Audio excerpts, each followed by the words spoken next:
현실적으로 그렇게 될 가능성이 상당히 높겠죠. 근데 문제는 이번에 이제 다음 주로 다가오는 이제 선거가 문제가 같은데 선거는 크게 봤을 때 첫 번째는 사실 조직이죠. 그렇지만 조직보다 더 무서운 게 바람이죠.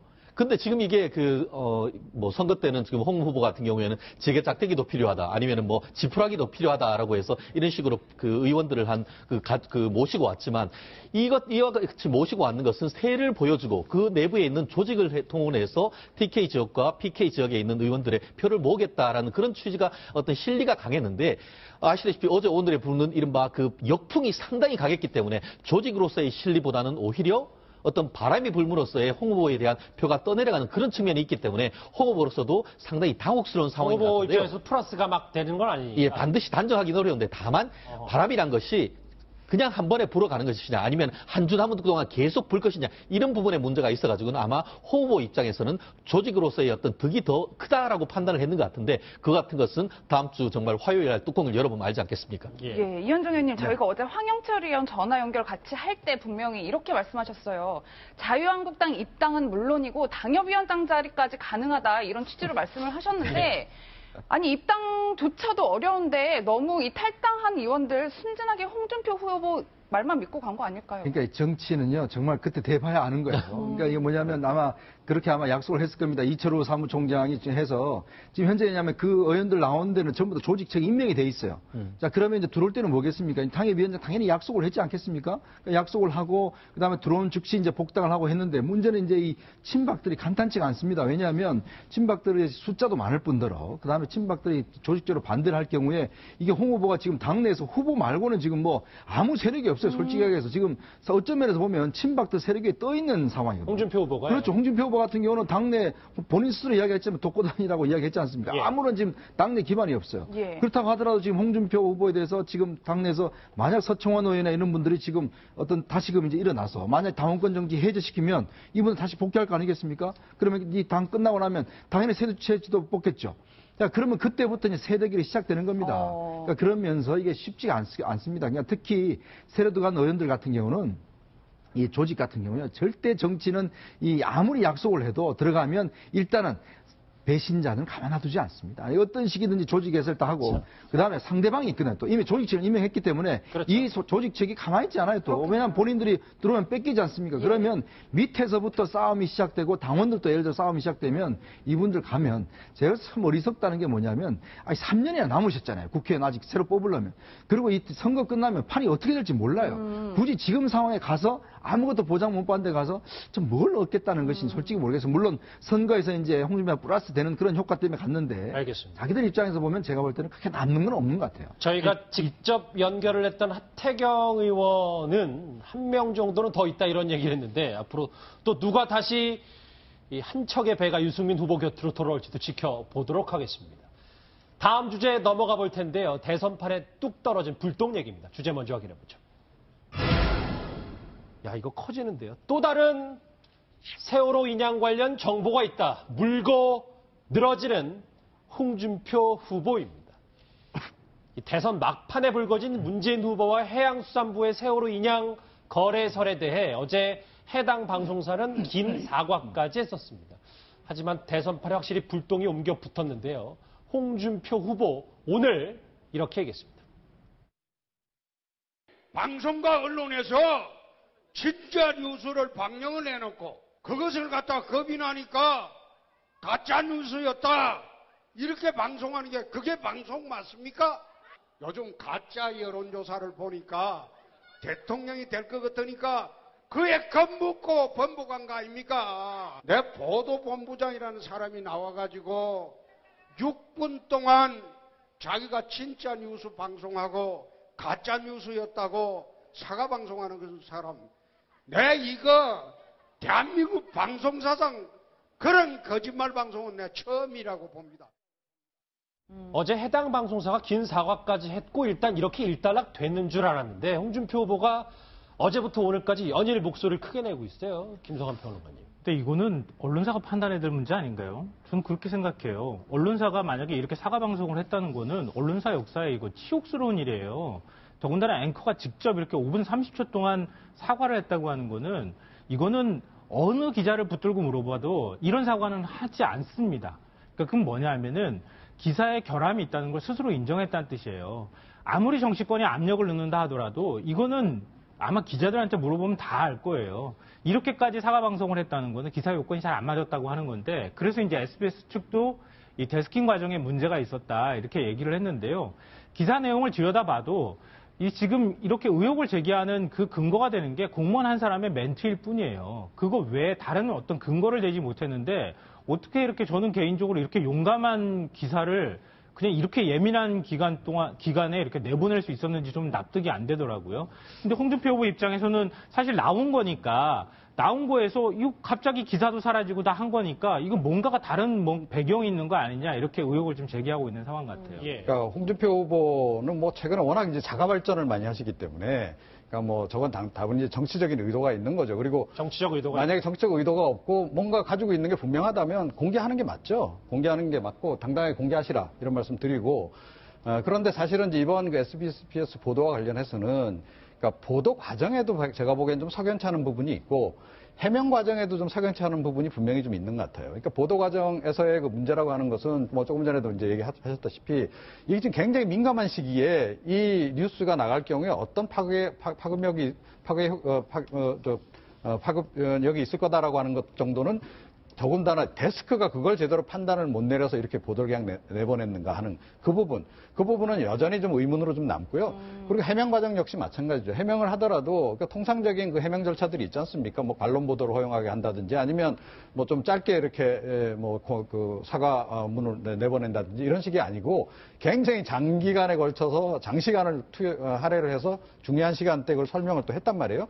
그러니까 이것도 굉장히 이례적이라는 거죠. 그러다 보니까 또 야권에서는 다른 이제 정당들에서는 또 이 부분을 또 오히려 정적인 뭐 외압이 있었던 거 아니냐 이렇게 지금 이제 그 이야기를 하고 있는 상황이란 말이죠. 그래서 그러니까 이건 근데 당분간은 계속 이렇게 일파만파 이렇게 의혹이 더 불거질 수밖에 없을 것 같아요. 조금 전에 말씀드렸듯이 두 과정 자체에 다 좀 문제가 있기 때문에 그렇다 이렇게 생각합니다. 예, 이현중 의원님 네. 그런데 이제 방송사의 잘잘못을 떠나서 어제는 민주당이 해당 방송사를 항의 방문하고 오늘은 자유한국당이 찾았단 말이에요. 그렇죠. 언론인으로서 참 불편한 상황인 것 같아요. 그렇습니다. 이게 지금 뭐 이런 문제 같은 경우는 보도에 어떤 문제가 있다라면 뭐 언론중재위원회나 이런 걸 통해 법적인 절차를 통해서 해소를 하면 되는 것인데 지금 이제 선거 기간이기 때문에 막 다들 양측이 자기 유리한 대로 지금 자꾸 이용을 하고 부풀리고 있는 것 같아요.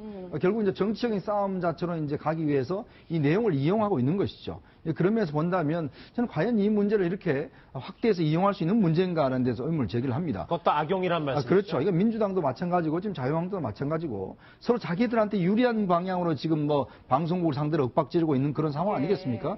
그렇다면 어차피 저 보도에 대해서는 방송국이 책임지는 것인데 문제는 이제 그걸 떠나서 저런 것들도 정치 이슈화해서 지금 선거에 이용하는 두 당의 어떤 행태가 보면 결국 선거에 이용하고자 하는 것이 아닌가라는 그런 의심을 살 수밖에 없죠. 예. 이제 저 화면이 어제 이제 송영길 본부장이 이제 SBS 그러니까 그렇죠. 해당 언론사를 방문했던 모습이고 오늘 이제 자유한국당도 또 경영진을 만나면서 저렇게 오늘 화면입니다. 민경호 의원, 뭐 원유철 의원 이 SBS를 방문했는데 예, 최 변호사님 말씀.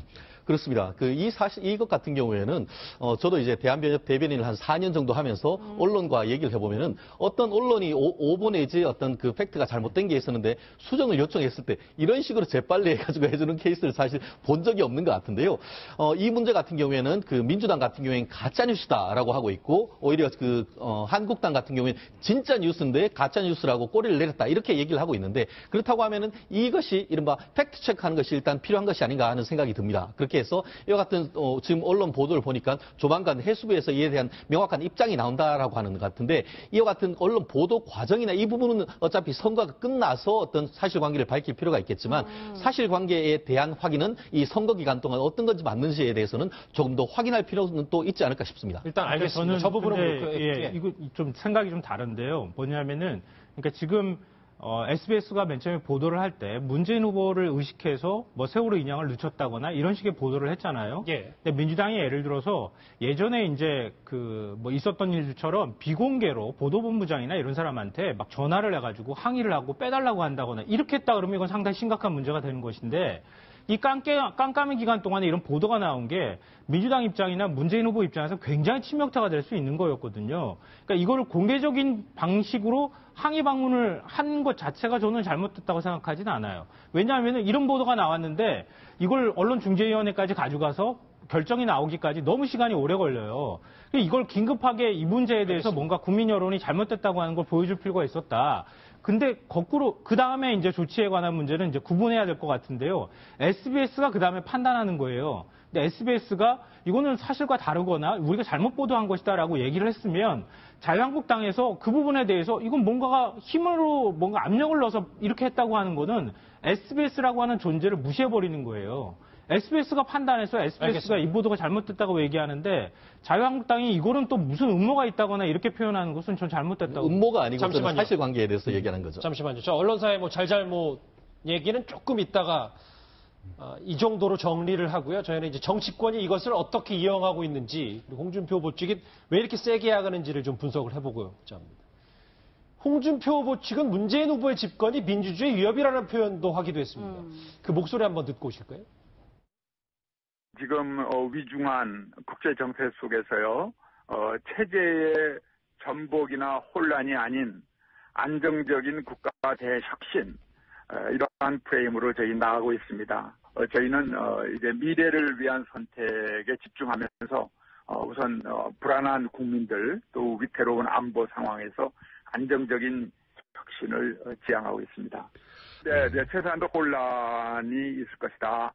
그런 생각이죠.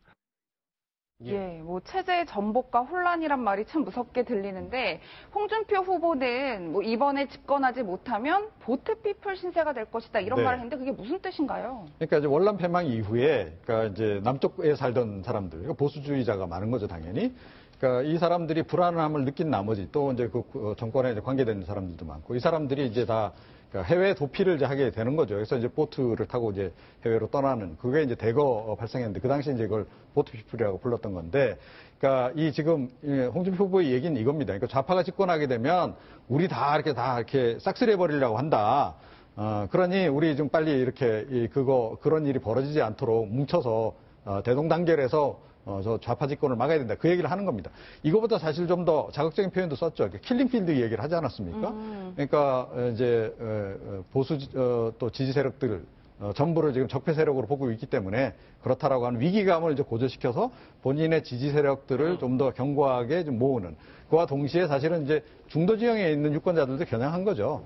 그러니까 이 문재인 후보에 대한 불안감을 최대한 하여튼 좀 극대화시키려고 하는 그런 전략인데, 제가 보기엔 그래도 이건 너무 좀 심하게 좀 하는 것 같아요. 그러니까 후보가요? 킬링필드라는 표현도 그렇고 보트피플이라는 표현도 그렇고 뭐 이제 그리고 조금 전에 이제 황우여 전 이제 의장의 이제 그 발언 내용도 나왔는데, 사실 자유민주주의를 지금 결정적으로 이번에 자유민주주의 결정타를 매긴 게 박근혜 최순실 게이트 아닌가요? 그러니까 본인들의 그 주역이면서 그 자유민주주의, 저쪽이 집권하면 자유민주주의가 굉장히 위태로워진다라는 식의 표현은 너무 과도한 표현이다, 이렇게 생각합니다. 홍준표 후보 뭐 지금 뭐 보트피플 얘기도 했었는데, 이번 세월호 관련 기사에 대해서 또 강한 발언을 한 게 있습니다. 그 목소리 한번 들어보시죠. SBS에서 이제 겁을 줬는지 그게 잘못된 뉴스라고 또 발표를 했어요. 그 해수부공군 목소리 녹음까지 해가지고 발표를 했는데, 그래가지고 내가 집권하면 SBS 8시 뉴스가 싹 없애버리겠습니다. 2015년도에 내 성완조이 사건에 걸려가지고 고생할 때 SBS가 홍준표 출국 금지라고 허위 뉴스로 보도를 했어요. 난 출국 금지 된 일도 없어요. 여러분 돈 사과도 안 해요. 그가 SBS 열변을 토하네요. 아니, 지금 그러니까 방송사를 없애버리겠다라 하는 것 자체가 저게 반자유민주주의적인 발상 아닌가요? 잠시만, 일련의 과정이 이제 저 보도와는 다른 정보를 갖고 있다고 했고, 홍준표 후보 측 캠프에서는 이제 보트피플 홍준표 후보가 얘기한 지금 자유민주주의의 위기라고 얘기를 하고 있고, 한 방송사 없애버리겠다는 얘기도 하고, 이현정 네. 이게 진짜 보수표 결집엔 도움이 되는지, 그리고 문제는 없는지, 뭐 이런 부분이 궁금합니다. 미국 수정헌법 제1조가 바로 언론 출판의 자유를 보장하는 겁니다. 그러니까 그만큼 민주주의 사회에서 가장 중요한 것이 바로 이제 언론 공공연하게 한다는 것 자체가 과연 우리나라의 보수의 적통을 이어받은 후보라고 할 수가 있겠습니까?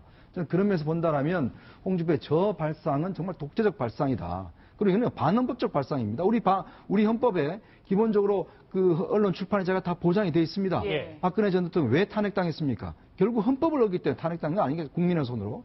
자, 그렇다면 홍준표의 저 발언 자체는 정말 민주주의의 어떤 선거를 존중하는 후보인지조차도 의심스러울 정도로 정말 부적절한 저는 발언이라고 봅니다. 예, 말씀하신 것처럼 언론의 자유는 헌법에서 보장을 하고 있고 대통령 선서할 때도 나는 헌법을 준수한다 이렇게 시작하는 걸로 알고 있는데 뭐 한 방송국을 내가 키웠다, 없애버리겠다 뭐 이런 취지의 말은 정말 적절하지 않아 그렇습니다. 보여요.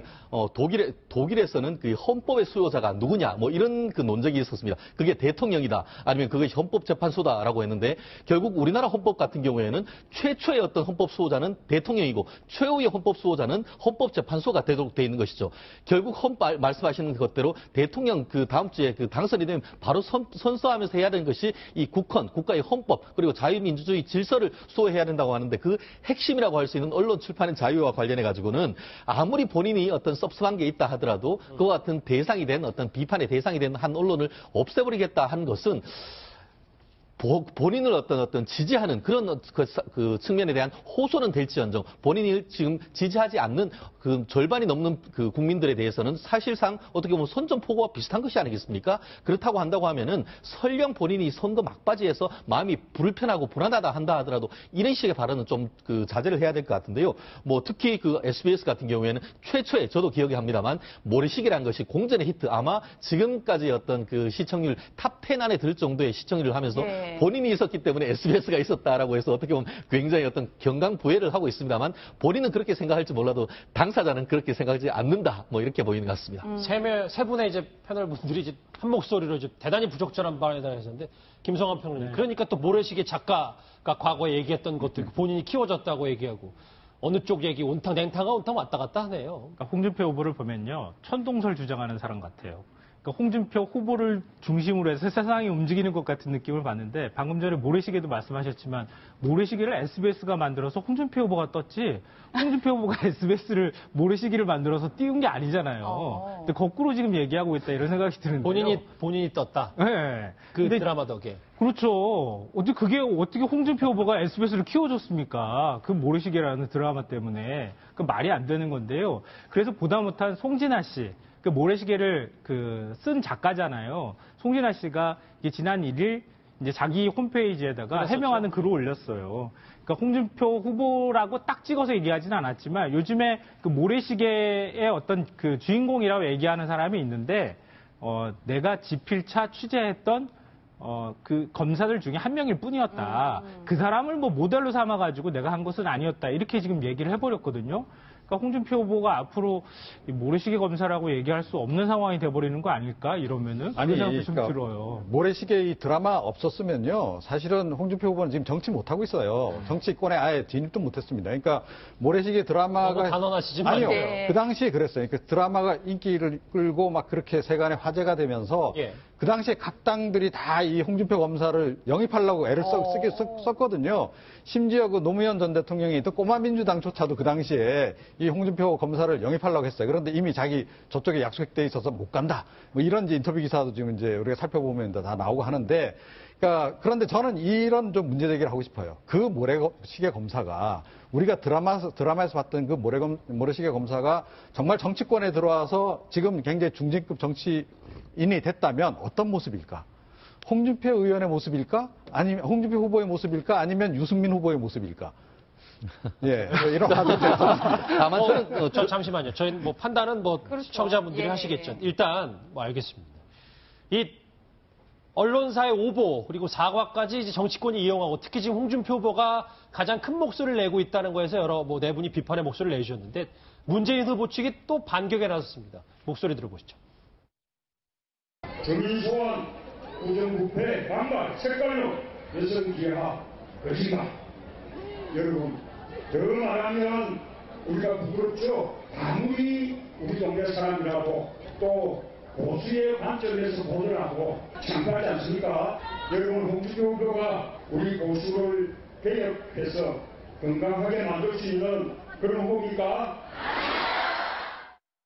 네, 뭐 홍준표 후보를 강하게 비판하고 나섰는데 어떻게 보셨나요?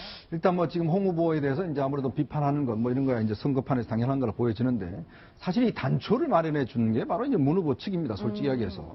지난번에 이제 그 이해찬 그 선대위원장이 이제 보수를 괴멸시키겠다. 그리고 또 이제 그 문재인 후보가 이제 그 공약 1호로 이제 적폐청산위원회를 내세우면서 과거 4대강 등등 모든 사건을 다 재조사하겠다는 이야기를 하면서 이제 이 논쟁이 지난번 TV 토론에서 붙은 거 아니겠습니까? 그러니까 저는 양쪽 다 마찬가지라고 봐요. 결국은 상대방 반대한 사람에 대해서 이거는 뭐 어떤 식이든지 어떤 헌법을 뛰어넘어 법치를 뛰어넘어서 뭔가 어떤 인위적인 방법으로 뭔가를 하겠다라고 하는 것 자체가 이제는 좀 그만할 때가 아닌가 생각이 듭니다. 우리가 그동안 사회가 보면 항상 정권을 잡으면 이 정권이 그냥 사정정국이라고 그래서 한 1년 동안 그냥 딴 사람들 정적들 잡아 다 하잖아요. 그러다 보면 또 나라가 또 이렇게 힘들어지고 또 그 다음 정권을 잡으면 또 그걸 또 적폐라고 해서 하고 이런 게 반복되어 오다 보면 결국 지금 이 모양이 된 것 자체가 보면 결국 과거 정권의 어떤 이런 것들 즉 개선과 발전이 없는 게 저거 우리나라 정권에게 저는 핵심적인 문제라고 보거든요. 자, 그렇다면 이 국면에서, 이 어려운 국면에서 다음 대통령은 어떻게 할 것인가?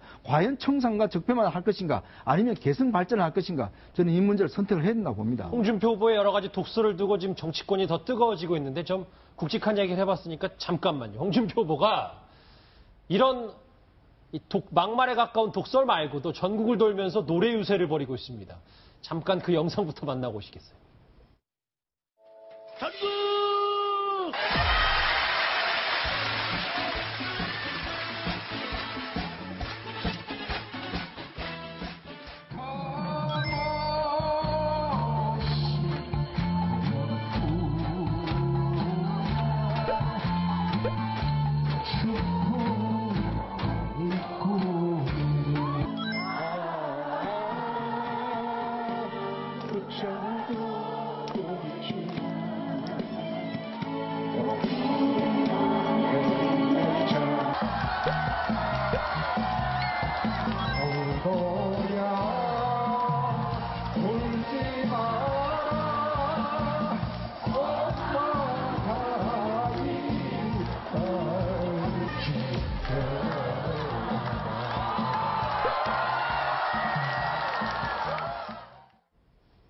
홍준표 후보가 만약에 말만 따라 12월 9일에 대선을 하면 도전 천국에서 노래 다 부르겠습니다. 최 변호사님. 어쨌든 본인은 저런 이제 독설도 하고 저렇게 노래도 하고 이게 진짜 어찌 보면 대단히 고도의 전력이잖아요. 그렇습니다. 기본적으로 그 홍준표 후보의 두 가지 캐치프레이즈가 뭡니까? 하나가 당당한 서민 대통령, 그리고 또 튼튼한 안보 대통령인데 지역을 훑을 때 특히 시장을 가면은 뭐 중장년층을 타겟으로 해서 다른 노래도 아니고 이 트로트를 부르지 않습니까? 그러는 것처럼 호남에 갔을 때는 영산간 백노래, 대전에 갔을 때는 대전 블루스, 또 부산 갔을 때는 추풍령, 또 뭐 충남 갔을 때는 서산 갯노래에서 현지화하는 어떤 노래를 부르고 있는데 적어도 서민층에 대해서는 상당히 호소력을 얘기를 하고 있는데 문제는 이게 중년층 그리고 그 어떻게 보면 청년층에 대한 호소할 수 있는 그런 부분이 제가 아직 한 번도 본 적이 없는 그런 점에 있어서는 극도로 편향된 어떤 그 전략을 하고 있는데 조금 더 이 스펙트럼을 넓히는 전략도 필요하지 않을까 싶습니다. 알겠습니다. 홍준표 후보의 여러 가지 얘기들 그리고 이 세월호 오버 관련해서의 적극적인 목소리까지 짚어봤습니다. 다음 주제 넘어가 볼 텐데요. 주제부터 먼저 확인해 보겠습니다.